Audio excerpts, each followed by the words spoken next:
Okay, so welcome to the deep dive. Today we're diving into a fascinating question, really, about education. And it all starts with Finland. Finland, a country that no one really, expected to become a global education leader, suddenly shot to the top of those international PISA rankings. Those tests in reading, math, science. It was like back in 2001, boom, number one, outperforming, like 31 other OECD countries. Yeah, it really came out of left field. Yeah. It wasn't a gradual climb or anything. It was this huge leap forward almost overnight. Exactly. And it really makes you think, right?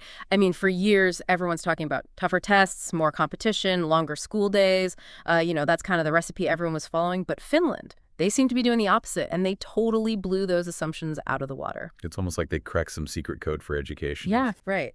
So to try and understand what they were doing differently, we're going deep into this book, Teach Like Finland. 33 Simple Strategies for Joyful Classrooms by Timothy D. Walker and Pasi Sahlberg. It's like a roadmap to the Finnish education system, really trying to uncover the core principles that made this dramatic success possible. And it's not just about abstract theory. This book is packed with practical, classroom-tested strategies, stuff that teachers can actually use, to create more joyful, more effective learning environments. Absolutely. So our goal here isn't just to tell you what they do in Finland, but to really explore why it works. Oh. What can we learn from their approach, whether you're an educator, a parent, or just someone fascinated by learning itself? And, the Finns themselves have some interesting theories about their success. They often point to 5 kind of interconnected elements. First, their comprehensive school system. It doesn't actually start until kids are 7 years old. Yeah, much later than most countries. Right. And then the second element is this idea of like a balanced, holistic, really child-centered educational experience. Now, holistic, that's a word that gets thrown around a lot in education. But what does that actually mean in a Finnish classroom? Well, it means recognizing that a child isn't just a brain to be filled with facts, right? They're a whole person. Yeah. So their emotional well-being, their social skills, their physical health, it's all connected to their learning. And you see this in the later schools start, in the emphasis on play, on the arts. It's this understanding that nurturing the whole child creates a much stronger foundation for academic success later on. That makes a lot of sense. Yeah, and then the third element, they practically have no private schools. And they deliberately avoid competition between schools. Interesting. The idea is that every school, no matter where it is, what kind of students it serves, should be a good school. And the fourth element, their classrooms are intentionally socially mixed. They don't separate kids by ability or socioeconomic background. Right, it's this commitment to equity. Everyone gets a strong foundation, and it cultivates this belief that all kids can succeed. And the fifth element, really a big one, is this huge emphasis on well-being. Children's health, happiness. They see it as a fundamental goal of the entire education system. Not just an afterthought, yeah. Now, of course, pinpointing the exact cause of success in any complex system, like education, is always tricky, right? But the book, Teach Like Finland, it draws on a ton of research, first-hand observations from Finnish classrooms. They make a pretty compelling case. Right. And it's interesting, the book's author, Timothy Walker, he's an American teacher, and he talks about his own experience, this journey of almost like burning out, the long hours, the constant pressure. Yeah, I think a lot of teachers can relate to that, unfortunately. Absolutely. And then he gets to experience the Finnish system firsthand, and he's blown away by the contrast. He even admits being skeptical at first, like Finnish teachers have these shorter work days, and he thought, well, they must not be working as hard then.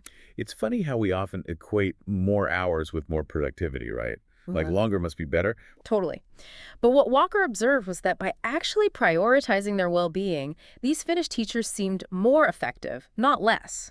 They were refreshed, they were more focused, more energetic. And his wife, who had actually taught in Helsinki, she helped him see this too. She explained how those breaks were actually used for meaningful things. Connecting with colleagues, decompressing, getting a mental reset. And that's crucial, right? Because we're not machines. We need that downtime to actually function at our best. Exactly. So as we explore these 33 simple strategies, it's important to keep those 5 core elements in mind. They're like the foundation, the philosophy that shapes everything that happens in a Finnish classroom. Okay, so let's dig into some specific strategies, starting with one that might seem, a little counterintuitive. In a lot of education systems, it's all about maximizing instructional time, right? But in Finland, they actually build in regular pauses, frequent breaks, throughout the school day. Yeah, and it's not just for students. Teachers get these breaks too. Right. And Walker was initially shocked by this. I mean, picture this: 15-minute breaks after every 45 minutes of instruction. As an American teacher, he thought, well, that's practically slacking off. Yeah, that's a pretty common reaction. We often associate breaks with, like, laziness or a lack of dedication. Right. But, his wife, who taught in Helsinki, she was like, no, no, no. Teachers actually use this time to recharge. They connect with each other in the staff lounge. They grab a coffee. It's a real mental reset. And what Walker realized, especially after his own experience with burnout, was that these frequent breaks actually benefited the students too. They came back to class refreshed, more focused. And it's not just anecdotal either. There's actual research to back this up. Studies have shown that these regular breaks, they actually enhance attention and cognitive performance. Like one prominent researcher, Pellegrini, he specifically found that frequent short breaks during the school day were linked to improved sustained attention in students. So it's not about losing learning time. It's about making the time you do have more effective. Exactly. Think of it like, I don't know, interval training for the brain. Yeah. Short bursts of focused activity followed by those recovery periods. And Walker actually saw this in his own classroom. When he started implementing those shorter recesses, he noticed a real difference. The afternoon slump was less pronounced. Kids came back with more energy, more focus. It's pretty remarkable, isn't it, how something so simple can have such a positive impact. Right. So while a 15-minute break every hour might be a big shift for some schools, the principle is really about incorporating regular brain breaks throughout the day. Even just a few minutes of choice time, where kids get to do something they enjoy, it helps them stay fresh, more receptive to learning. And it needs to be consistent. It's not just about that one long recess. It's about spreading those shorter breaks throughout the day. Maybe every 45 minutes of focused work. And it's also about being attuned to your students. If they're starting to lose focus, maybe they need a break even sooner. Walker also talks about creating a calm spot in the classroom, just a designated area where a kid can take a moment if they feel overwhelmed, even outside of those scheduled breaks. Right. Recognizing that different kids have different needs. Absolutely. Now, another key element of well-being in Finnish schools is movement. And it's not just about recess, it's about finding ways to integrate physical activity throughout the day. They're really proactive about it. They don't just assume kids will get enough exercise on their own. It's built into the school day itself. Right. And Walker actually noticed that even during recess, some kids were surprisingly inactive, maybe on their phones or just sitting around. And this observation, it actually led to a nationwide initiative called Finnish Schools on the Move. Yeah, I've heard of that. Yeah, so between 2010 and 2012, they piloted this in 45 schools, and they saw some really encouraging results. More kids getting active, reporting more daily physical activity. It shows you have to be intentional about it, right? It doesn't just happen on its own. Schools have to create those opportunities. Exactly. And, they implemented all sorts of strategies. Like they trained older students to be recess activators, leading games, engaging younger kids. They incorporated short energizer breaks into lessons, where kids can stand up, move around while they're learning. They even experimented with things like exercise balls instead of chairs. It's about thinking outside the box. Mm-hmm. Movement doesn't have to be confined to the gym or the playground. Totally. Now, all this talk about breaks and movement, it really leads to another important point, which is recharging. And that's not just for students, it's for educators too. Yeah, that's crucial. Taking care of yourself is not selfish, it's essential. Exactly. Walker realized that his own tendency to just work all the time, it wasn't making him a better teacher, it was just burning him out. He needed dedicated time to disconnect from work completely. And that's so hard for a lot of us, right? Especially in a demanding profession like teaching. Absolutely. But he learned to set those boundaries, to know when to engage with work and when to step away. And, this principle extends to students as well. Which brings us to homework. Finnish schools tend to assign lighter homework loads. They want kids to have time to relax, pursue other interests. Again, it's about that whole child approach, right? Yeah. Recognizing that kids need time to just be kids. Right. And this directly challenges the idea that more homework equals more learning. The Finnish perspective is that downtime, those activities outside of school, are just as important. I think it's about finding that balance, isn't it? Absolutely. Now let's shift gears a bit and talk about the physical environment where all this learning takes place. One of the first things people notice about Finnish schools is the sense of calm. Like it's just not as overwhelming. And Walker believes a big part of this is what he calls the simplified learning space. Interesting. So the idea is that the physical environment actually impacts how we learn. Exactly. Think about it, right? If your workspace is cluttered, it's harder to focus. And there's research on this, like studies out of Carnegie Mellon University. They found that overly decorated classrooms can be really distracting for young kids. They spend more time off task, they learn less. That's fascinating. It challenges our assumptions about what an engaging classroom should look like. Totally. And Walker noticed that in Finland, they're much more intentional about what they display. It's more about quality over quantity. A few carefully selected pieces of student work displayed thoughtfully. It reduces visual clutter, helps kids focus, and saves teachers a ton of time. Makes sense. And well-being in the environment, it goes beyond just the visuals. It's also about air quality, natural light. There's tons of research showing that better air quality improves cognitive function, and kids tend to do better academically when they have more natural light. Yeah, those are things we often take for granted, but they really matter. They really do. Now, creating what they literally call a peaceful school environment is a big priority in Finland. Walker tells this story about visiting a principal who was very clear. The main purpose of their new school rules was to create peace. And this really stood out to Walker because he was used to American schools emphasizing things like academic rigor, test scores. It's a very different mindset. Totally. And again, there's research to support this. Studies have linked noisy home environments to difficulties with language development, reading skills. And in the classroom, too much background noise can make it harder for kids to learn new vocabulary. So it's really about being mindful of that auditory environment, minimizing distractions. Exactly. And to create this peaceful atmosphere, Finnish teachers often involve students in the process. They create classroom rules together. They develop what they call anchor charts. Clearly outlining expectations. They might even use things like noise meters to provide visual feedback on the sound level in the classroom. So the kids are actually part of creating that calm environment. Right. It's about giving them ownership. Now, let's talk about another crucial ingredient for joyful classrooms, and that's a strong sense of belonging. Walker observed that his Finnish colleagues really prioritized connections with each other in a way he hadn't always seen in the U.S. Yeah, I think that's so important. Feeling supported by your colleagues makes a huge difference. Absolutely. And those shorter workdays, the frequent breaks, they actually give Finnish teachers more time to connect with each other, share ideas, collaborate, build friendships. Right. And they often have more formal structures for this too, like those student welfare teams. Yeah, where teachers meet with other school professionals like the principal, nurses, social workers to discuss individual student needs. It's a real team effort. It is. Now, fostering that sense of belonging among students, that's crucial too. And Walker outlines several strategies. It starts with really getting to know each child, their interests, their strengths, their challenges. And in Finland, teachers often stay with the same group of students for several years. Which naturally allows for those deeper connections. Right. But even without that, simple things like greeting each student by name, sharing lunch with them, even occasional home visits can make a big difference. Yeah, it shows you care. Exactly. Another surprisingly effective strategy is engaging in play with students. Joining them on the playground, not necessarily leading games, but just participating. For older kids, maybe it's organizing a casual get-together, playing games like human bingo. It helps break down those barriers between teachers and students. Totally. And actively celebrating learning is important too.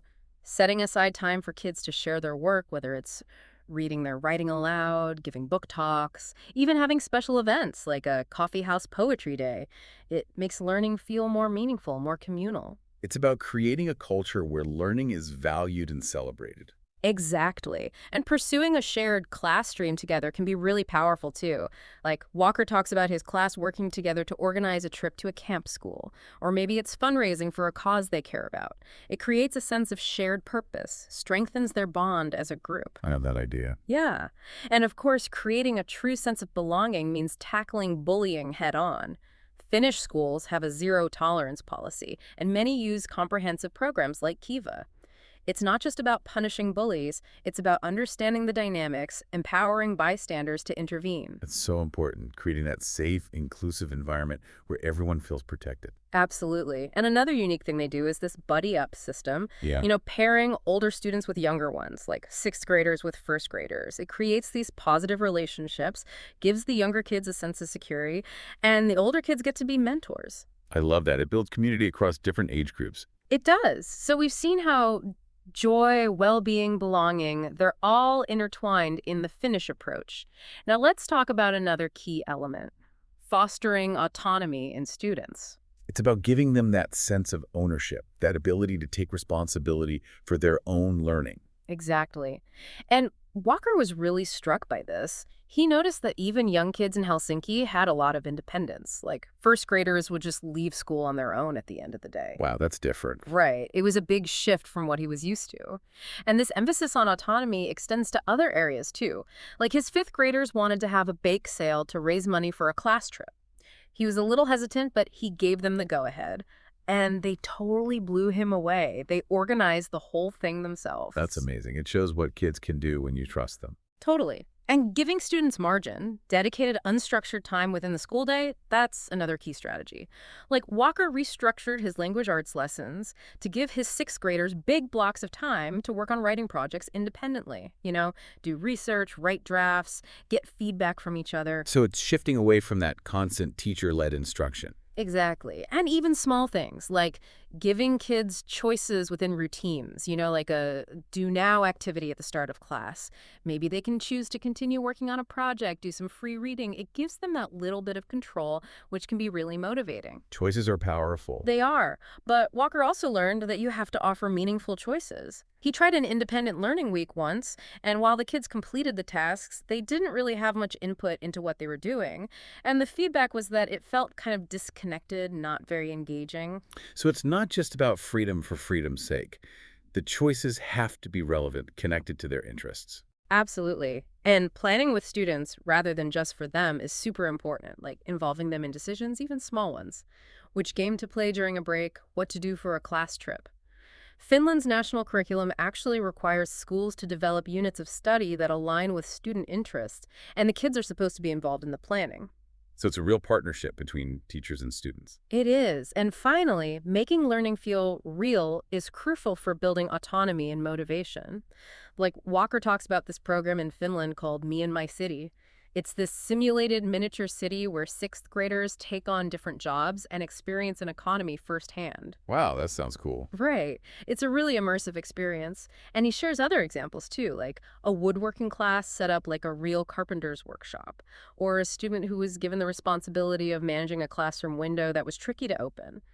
Giving kids those age-appropriate responsibilities, connecting learning to real-world applications. It makes it so much more meaningful for them. It does. So now let's move on to what the Finnish approach considers the final key ingredient for a joyful classroom, the pursuit of mastery. It's about going beyond just surface-level knowledge. It's about really understanding, internalizing those concepts and skills. Exactly. And Walker noticed that Finnish schools really prioritize teaching the essentials thoroughly rather than trying to cover a million things superficially. It's about depth over breadth. Right. And he actually found that his Finnish colleagues had a more positive view of textbooks and other commercial materials than a lot of American teachers. They saw them as potentially useful tools, but they were selective, they adapted them, they encouraged kids to think critically about the material. So it's not about blindly following the textbook. Not at all. And they also leveraged technology in a smart way. Not just using gadgets for the sake of it, but to enhance learning, connecting with experts, sharing their work, engaging in more interactive experiences. Technology as a tool, not a replacement for good teaching. Exactly. And coaching more is a big part of their approach, too. Walker realized that in his early teaching, he spent too much time talking at his students, not enough time letting them actually do the learning. He shifted to giving them more time for hands-on activities, with his role becoming more of a guide, offering feedback, supporting their progress. That's a really important shift, Yeah. from the teacher as the sage on the stage to more of a facilitator. Absolutely. And clear learning targets are essential too. Those lesson-sized chunks of information and skills described in student-friendly language, it gives them a clear roadmap, helps them understand what they're working towards. And it helps teachers provide more focused feedback. Right. And finally, actively proving learning and having real discussions about grades are important parts of developing mastery. While Finland is moving away from traditional grades in the early years, they still emphasize kids being able to demonstrate their understanding. Walker's colleagues often created their own assessments, encouraged students to peristella to justify their answers, provide evidence, and they would have those individual conversations with students about their grades, helping them understand their progress. It's about turning assessment into a learning opportunity. Exactly. And now, for the final piece of the puzzle, cultivating a positive mindset. This is about recognizing how our internal attitudes, our beliefs, affect the whole learning experience. It's like mindset matters. It really does. And Finnish educators seem to really cultivate this idea of seeking flow, that state of being completely immersed in an activity. They do this by creating a clear focus, minimizing distractions, fostering a non-competitive atmosphere. So it's not about being the best. It's about being your best. Exactly. And developing the thicker skin is important too, having that resilience, being confident in your expertise as a teacher, not feeling like you have to please everyone all the time. Yeah, because teaching can be tough. You need that resilience to stay positive. Absolutely. And collaboration is a huge source of joy and support for Finnish teachers. It's built into the system, it's part of their mindset. They work together, share the burdens, celebrate the successes.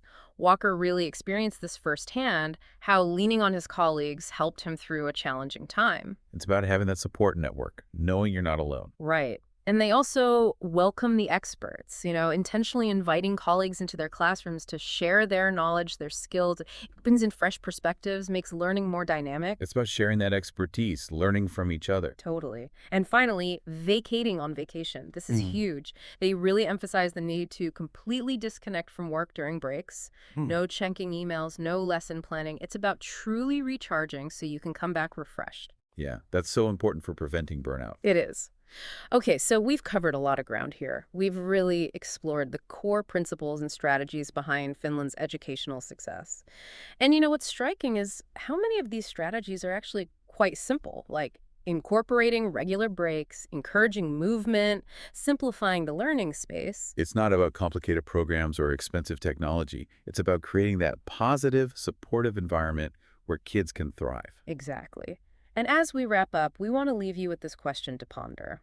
Inspired by the Finnish example, how might you prioritize joy and well-being in your own learning environments, whether it's a classroom, a team, or even your own personal learning journey? What might happen if you shifted your focus, even just a little bit, from solely achieving to really prioritizing the well-being of everyone involved? It's a powerful question. And it really challenges us to rethink our priorities, doesn't it? It does. So as you reflect on these simple strategies, we encourage you to think about which ones might have the biggest impact in your own context.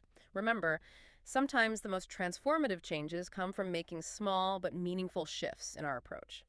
Thanks so much for joining us on the Deep Dive.